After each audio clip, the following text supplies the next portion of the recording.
მოგესალმებით, ღმერთო და აღლოცოთ გაგახაროთ.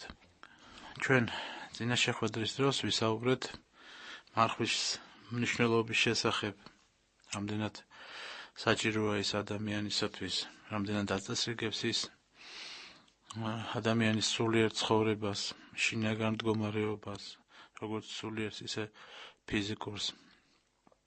მაგრამ მარხვა არ იქნება სრულყოფილი, თუ მას თან არ ახლავს სინანული,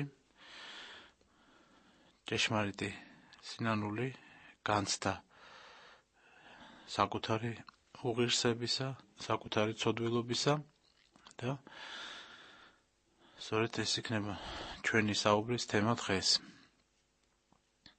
მოგეხსენებათ, სინანულისაკენ მოწოდება იყო ერთ-ერთი პირველი მოხმობა, პირველი ქადაგება მაცხოვრისა ჩვენისა იესო ქრისტესი. მან ბრძანა სწორედ, რომ შეინანეთო რამე თუ მოახლოებულ არს სასუფეველი ცათა. ანუ საფუძველი ჩვენი სულიერი ცხოვრებისა ყოველთვის უნდა იყოს დაფუძნებული ჭეშმარიტ სინანულზე და ამით იწყება საერთოდ ყველაფერი მართლმადიდებელ ეკლესიაში. ზოგიერთი მაგალითად მიიჩნევს, რომ სინანული სჭირდება მხოლოდ დიდ ცოდვილებს და არა ჩვენ. მაგრამ უფალმა ჩვენმა იესო ქრისტემ სახარებაში ესეთი რამე ბრძანა. არა მოვედ წოდებათ მართალთა, არამედ ცოდვილთა.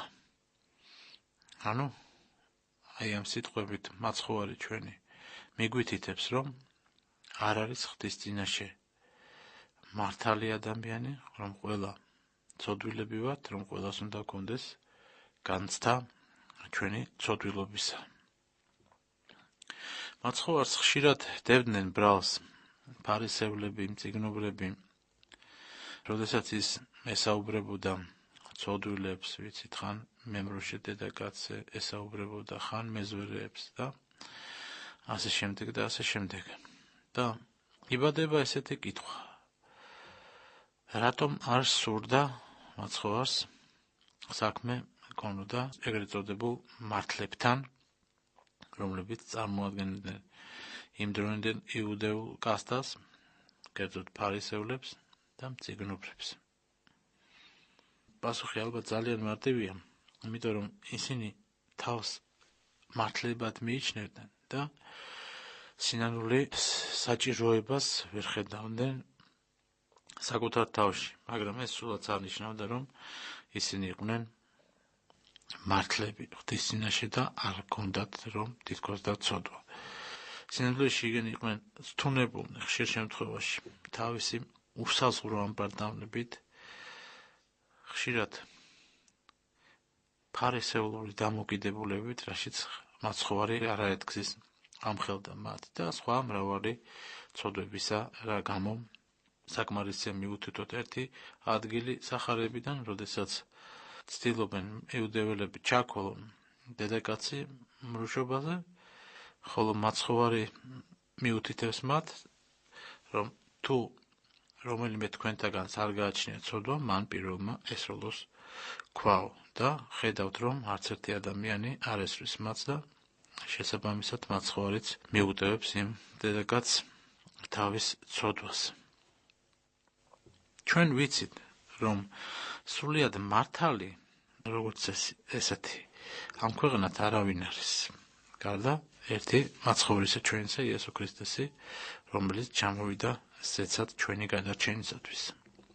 და ამდენად სინანული ყველას გვესაჭიროება. თუ გინდ გვეგონოს, რომ რაიმე უმნიშვნელო ცოდვებს ჩავდივართ. ერთი მამა ესეთ ამას ამბობს, რომ თქვენ თავს იმართლებთ იმით, რომ სუბუქად ოდნავ დააშავეთ, მაგრამ ამ ქვეყნად არ არსებობსო უმნიშვნელო, ცუდი და კარგი რამ.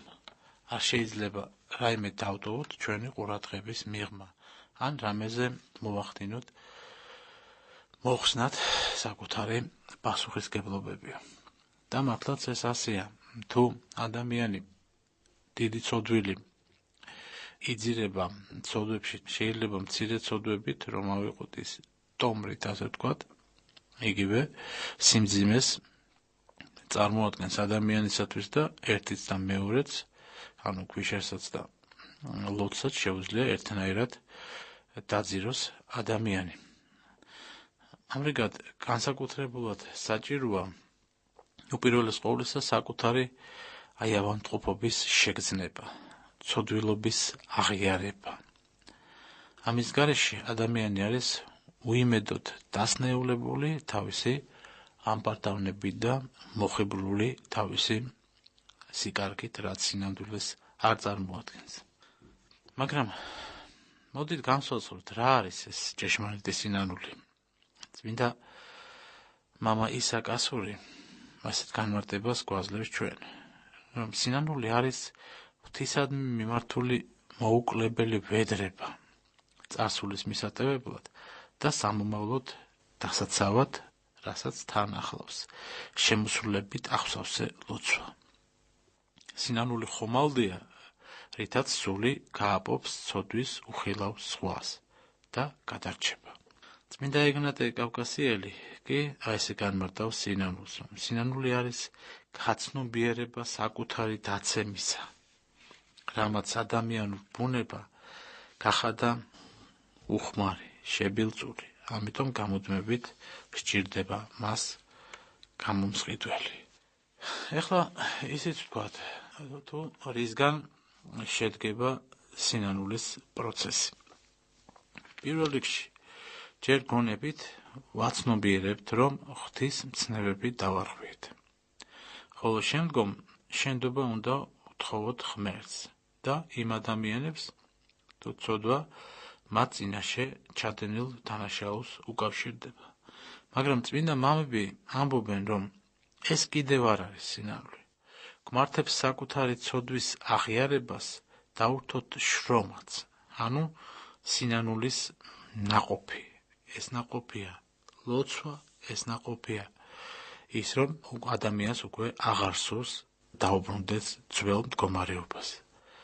ჭეშმარიტი სინანული წმინდა მამების აზრით გულის სიღრმეში იბადება და პირველ ყოვლისა უნდა გაჩნდეს სიცხვილის განცდა ჩადენილი ცოდვისა გამო. შეიძლება ზიზღით ცოდვისაკენ მიდრეკილებისადმი, რაც სულს ამაზრზენი უწმინდურებით ბილწავს. ანუ როგორც კი უკვე ვთქვით, სინანულისთვის აუცილებელია საკუთარი ცოდვების ხედვა.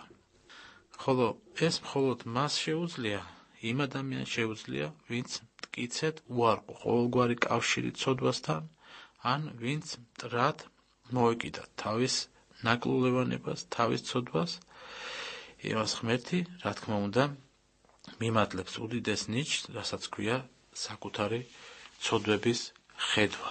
ამიტომ არ უნდა გვეგონოს ჩვენ, რომ ეს იულის საქმეა, როდესაც ვიწყებთ აი ამ უდიდეს საქმეს, სათნოებას, რასაც ქვია სინანული.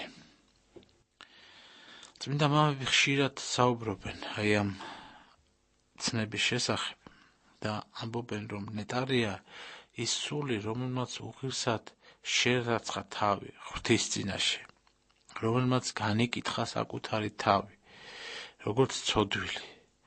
ასეთი სული ცხონების გზას ადგება ძმანოდანო და პირიქით, ვინც საკუთარ თავს მადლის მიღების ღირსად მიიჩნევს, ან არიან კატეგორია ადამიანებისა, რომლებიც მზად არიან შეხვდნენ უფალს, ანუ დაინახონ ღმერთი, მოусმინონ მას და ესეთი კადნიერი ხიბლისმიერი მდგომარეობა გააჩნიათ, ეს თავს იტყუებს ძმანდადანო.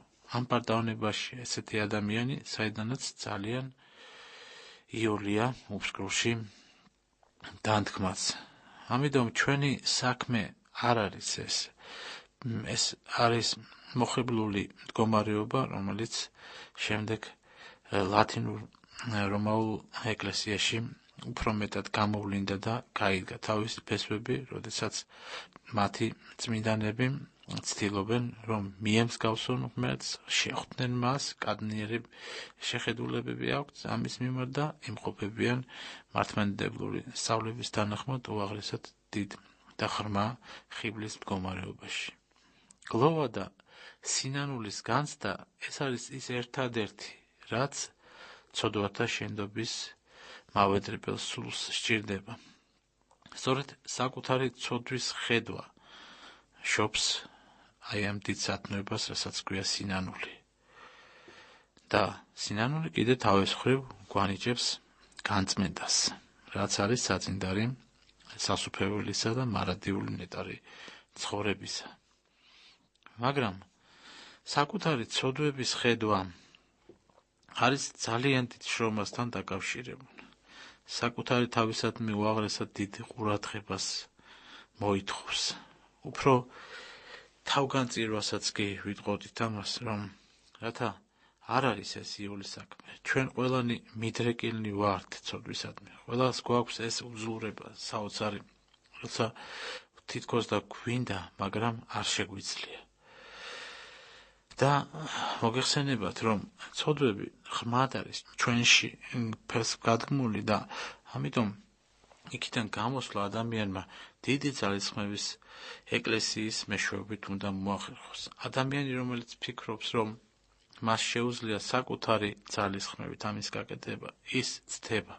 მხოლოდ ეკლესიას მოძღვართან ურთიერთობით, ჭეშმარიტი აღსარების და სინანულის მეშვეობით და ღრმა ეკლესიური ცხოვრების შედეგად არის შესაძლებელი იმ მძიმე სნეულებების გადატანა და აღმოფხრა ადამიანის გულიდან, რასაც ჩვენი ცოდვილობა ქვია. და წმინდა თეოფანი დაყუდებული გვასწავლის, რომ გულის ზედაპირზე სწორედ ის ცოდვები სამი სახით გამოდის.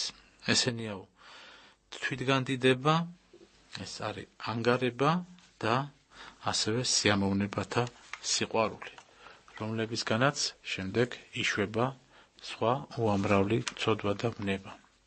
ესე იგი, პირველი თვითგანდიდება. ეს ყველა ასაკში, ყველა წოდებასა და მდგომარეობის ადამიანში იჩენს ხოლმე თავს.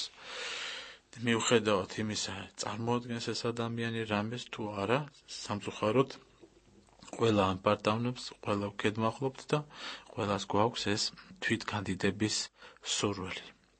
ასეთი ადამიანი წმინდა მამების განმარტებით არ ცნობს ღმერთს, შეიძლება სიტყვიერად კი ცნობს, მაგრამ ის პირველ ყოვლისა თავის თავს აღმერთებს, თუ რაიმეს ასრულებს მიღებულ გადაწყვეტილებას, მხოლოდ საკუთარ თავის იმედად არის ხოლმე და ესეთი კატეგორიის ადამიანი თვითდაჯერებულია, თავის მოიმედია, საქმის შესრულების შემდეგ ყველაფერს საკუთარ თავს მიაწერს და ამის გამო ის, რა თქმა უნდა, შემდეგ უკვე ქედმაღლობს, ამაყობს, ხდება სხვისადმი მომთხოვნი, ხშირად უმადური, მას სურს, რომ ყველაფერში მისი ნება იყოს შესრულებული, რომ ყველა ემორჩილებოდეს მას, ის არ აღიარებს სხვაში აი ამ იგივე თვისებებს, რომლებიც თითქოს და უგულებელ ყოფილი არიან მთლიანად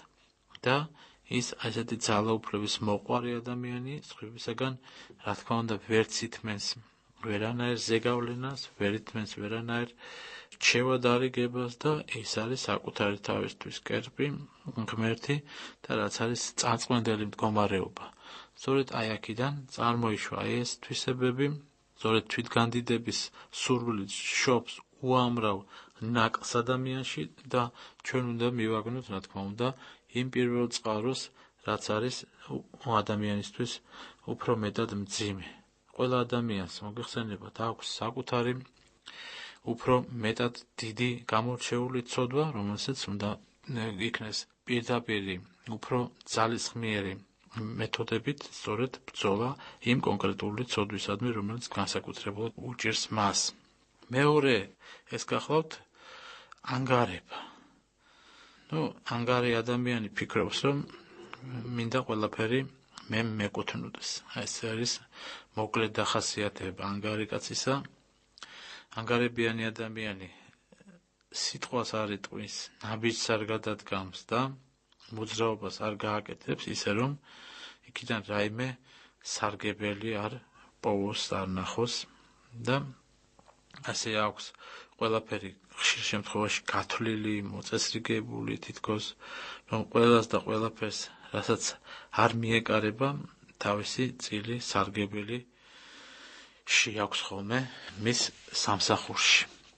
ესეთია ადამიანების მდგომარეობა, რაც არის უკიდურესი სიბნელე სულიერი, ასეთი ადამიანის სული თითქოს და რაღაცნაირ ნივთიერმა თვისებებმა გადაყლაპა და ცხოვრობს არა თავისი, არამედ მათი ამ სწორედ ამ ნივთების ცხოვრებით მას მუდამ სჭირდება ეს კომფორტული ცხოვრება ასეთ ადამიანს და ვერავის ირგვლივ ვერ ხედავს, თვით შეიძლება ოჯახის წევრებსაც, მხოლოდ საკუთარი მეს დაკმაყოფილებისაკენ და საკუთარი ამ მატერიალიზმის და ხშირ შემთხვევაში ათეისტური შეხედულებების დაკმაყოფილებისაკენ არის მიეტოვნული. ანუ ის ემონება ნივთებს, ვითარებას და საერთოდ ყველაფერს იმას, რაც ამასოფლის სიამეთაგანია და რაც არ არის, რა თქმა უნდა, სულიერი. მესამე, ეს ადამიანის კატეგორიები ცოდვისა, როდესაც მინდა საკუთარი სიამოვნებით ვიცხოვრო.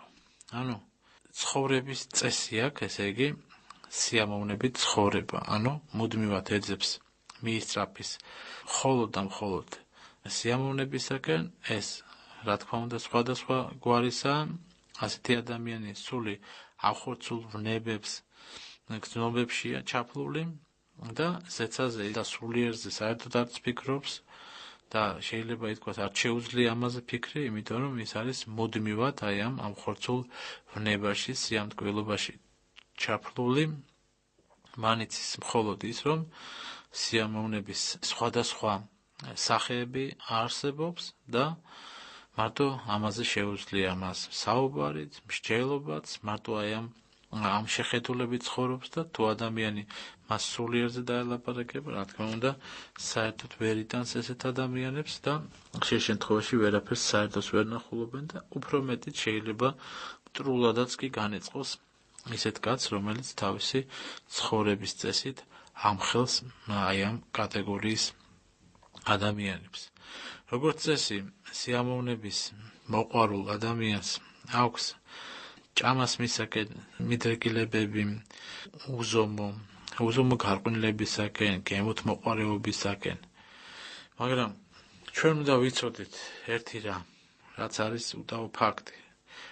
რამდენადაც ადამიანს მეტი სიამოვნებები აქვს, იმდენად ვიწროა მისი თავისუფლების წრე, თავისუფლების არე.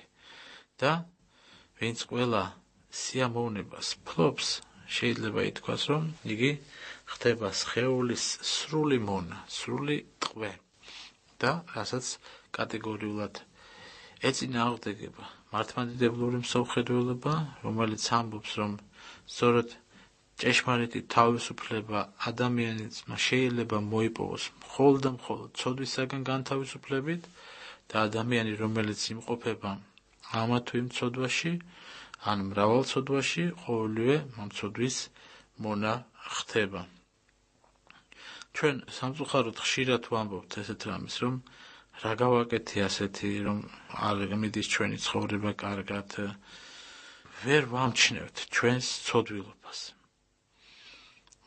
და ამის ნებას ცოდვა თვითონ თავად ცოდვა არ გვაძლევს. ის მუდამ ცდილობს ეშმაკი, რომ რამენაირად ადამიანს დაავიწყოს, რომ მან უნდა მიაქციოს საკუთარ თავს ყურადღება.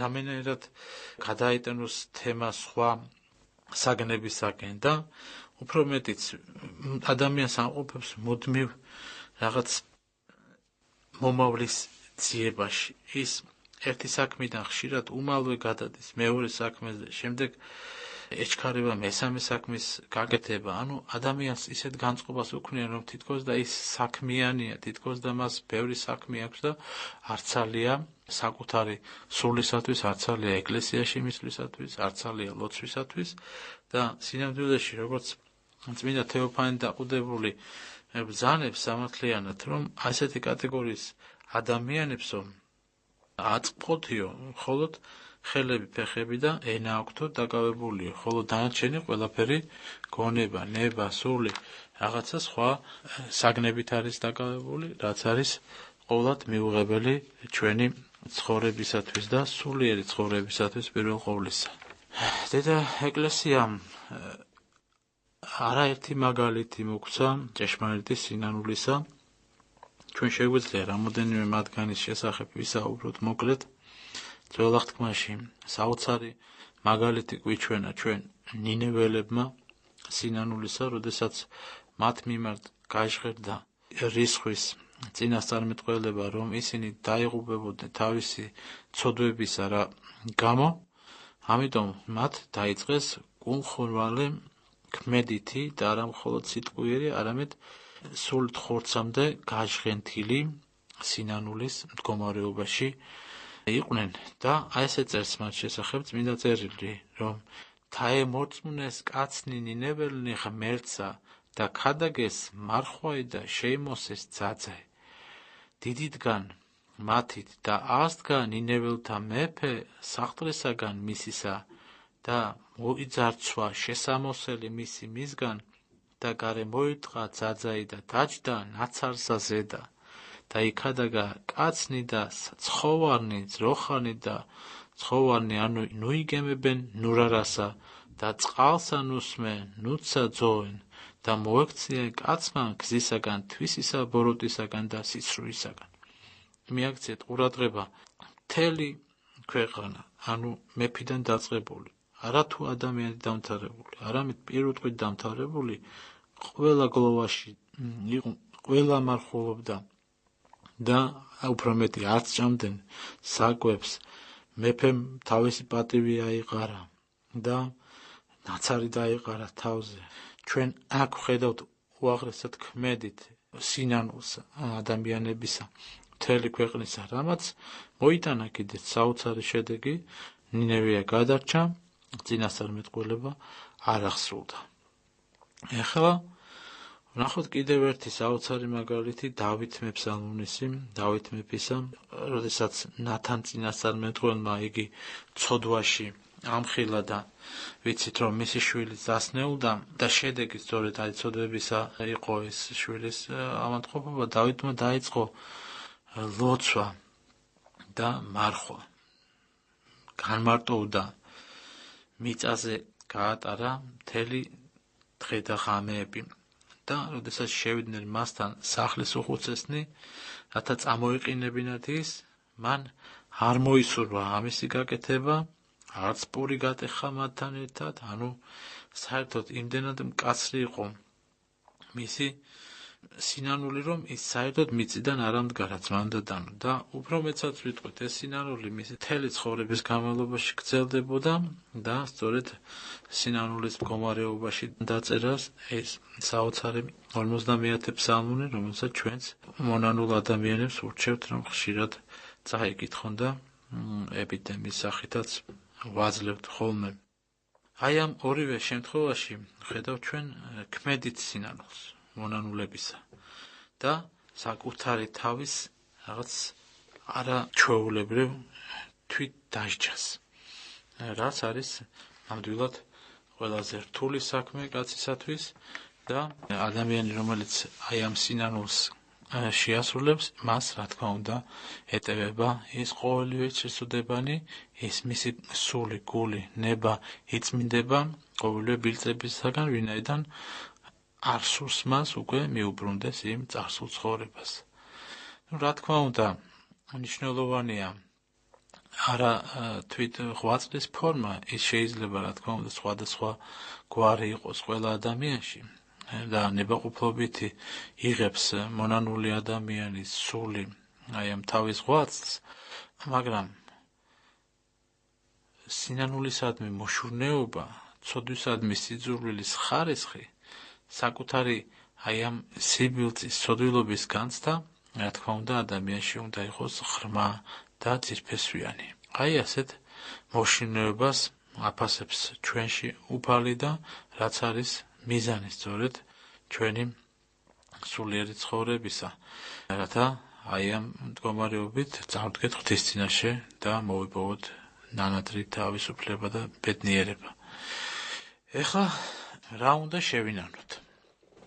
წმინდა იოანე ოქროპირის სწავლების თანახმად ჩვენ პირველ ყოვლისა უნდა შევინანოთ საკუთარი ცოდვები, რომლებიც უხვად გვაქვს ჩადენილი ღვთის წინაშე. მეორე ცოდვები, რის ჩასადენადაც უბიძგეთ ჩვენ მოყვას, წაქეზებით, ცთუნებით, ან ცუდი მაგალითით, საკუთარი მაგალითით. ასევე მესამე, რომ არ აღვასრულეთ კეთილი საქმეები, რომელთა გაკეთებაც შეგვეძლო ჩვენ და მეოთხე, რომ მოყვასი განვარიდეთ საკუთარ ესე იგი სიკეთის ქმნას. აი ეს ძირითადი განშტოებებია, რომელიც რა თქმა უნდა შეიძლება კიდევ უფრო განმარტებულ იქნეს. ჩვენ მთავარია ვკითხოთ საკუთარ სინდის ხომ არ არის რაიმე ბრალი ჩვენში აი ამა თუ იმ ცოდვისა რა გამო. ეს არის ჩვენი დანიშნულება. თუ გამოვიკვლებთ კარგად ადამიანი დაუკვირდება თავის სინდვის, რომელიც არის ღვთის ხმა ადამიანში, მაშინ ის დაინახავს რა თქმა უნდა ნებისმიერ თავის ცოდვას და მოიპოვებს გათავისუფლებას ამ ცოდვისაგან. როდის მთავრდება სინანული? შეიძლება მოკლედ უპასუხოთ წმინდა მამების სიტყვით, რომ ის მთავრდება სიკვდილის შემდეგ. მანამდე, ვიდრე ცოცხალია, ვიდრე ადამიანს სული უდგას პირში, ბოლო წუთამდე უნდა კონდეს მას აი ეს განცდა საკუთარი ცოდვილობისა. ჩვენ ვიცით დიდი წმინდა მამების, მოსაგრეების, პირველი საუკუნის მამების აღსასრულის ჟამს, როდესაც ეკითხებოდნენ მათ, თუ თქვენს გეშინიათო, ისინი პასუხებდნენ, რომ ყოველთვის ჰქონდათ მათ შიში იმისა, ვინაიდან არავინ იცის როგორია ღვთის სასჯელი, სულ სხვაგვარია ღვთის განშა და სასჯელიო, ხოლო სულ სხვაგვარი ადამიანისაო. ეს არის ზოგადი შეფასება იმ სულიერ მდგომარეობისა, რომელიც აბსოლუტურად ყველა წმინდა მამას ჰქონდა ვიდრე სიკვდილამდე. ეხლა ვისაუბროთ იმასაც მოკლედ, რომ რა არის ჭეშმარიტი სინანულის ნიშანი და ნაყოფიც. იმიტომ რომ თუ ადამიანი იწყებს აი ამ გზაზე სინანულს, მაშინ მან უნდა დაინახოს რაღაცნაირად, არის მასში ეს სწორია ეს მიმართულება, არ არის სწორი, უნდა ხედავდეს მასში ადამიანი სწორად თავის მდგომარეობას, რომ არ მოიხიბლოს თავისი ხედვით და თავისი სიკარგით, ამიტომ მას მუდმივად ჭირდება ის, რასაც ჩვენ საუბრობთ, შევიძულოთ და პირველ რიგში და აღარ გავიმეოროთ იცოდები, რომელთა გამო უფლისაგან განგითხვის გვეშინია. იმდენად დაუმდაბოდეთ უნდა, როგორც წმინდა სილვანე ათონელი ამბობს, შევრიცხოთ საკუთარი თავი, მივიჩნიოთ ის ყველაზე უღირსად, უარესად, მარადიული ტანჯვის ღირსად. აი ესეთი განცდები გვჭირდება ჩვენ. მივატოვოთ სხვათა განჯისა და განგითხვის ჩვევა. გვეშინოდეს უნდა საშინელი სამჯაროსი, რათა გვახსოვდეს მუდამ მაცხოვრის მრისხანე სიტყვები, წავედით ჩემგან წყეულნო სატანჯველსა და ასე შემდეგ და ასე შემდეგ. მთელი გულით უნდა შევუნდოთ ჩვენს მოყვას. ყოველი მათი ბრალი უნდა ვაპატიოთ და არა მხოლოდ სიტყვიერად, არამედ გულიდან უნდა გქონდეს ესეთი განცდა და უფრო მეტიც უნდა ვილოცოთ კიდეც აი ამ ადამიანებისათვის. გვახსოვდეს უნდა, რომ გადარჩენა არის მხოლოდ ვიწრო გზა და აი ამ გზით სიარული, ეს არის ხვედრი მართლმადიდებელი ქრისტიანისა. ყველა მართლმორწმუნე უნდა აღიარებდეს თავს ცოდვილად, ის უნდა მიიჩნევდეს თავს ყოველივე განსაცდელის, მწუხარების, გაჭირვების ღირსად და უნდა ამბობდეს, რომ ის ყოველივე ღირსია თავისი რა ცოდვებისა გამო. და დავასრულებ ჩვენს საუბრებს ჭეშმარიტი სინანულის არსის კიდევ ერთი გამოხატულებით, ჩვენი აწყოს წარსულის და მომავლის განთავისუფლება ყოველივე არაღვთაებრივისაგან და საკუთარი თავის ნეტარი მარადიული წარმოთვისაკენ ჩვენ გვჭირდება აი ეს დიდი ცნება, ეს დიდი სათნოება, რასაც ქვია ჭეშმარიტი სინანული და მოგცეს ღმერთმა ეს მდგომარეობა ყველა ადამიანს.